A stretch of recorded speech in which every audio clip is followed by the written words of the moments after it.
Hey guys, in this video, I will show you how to export Hubspot deals.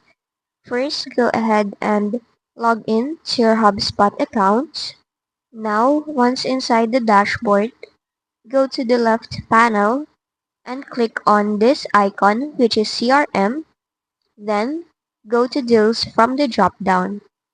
Now, to export a deal, click on this export button at the right side.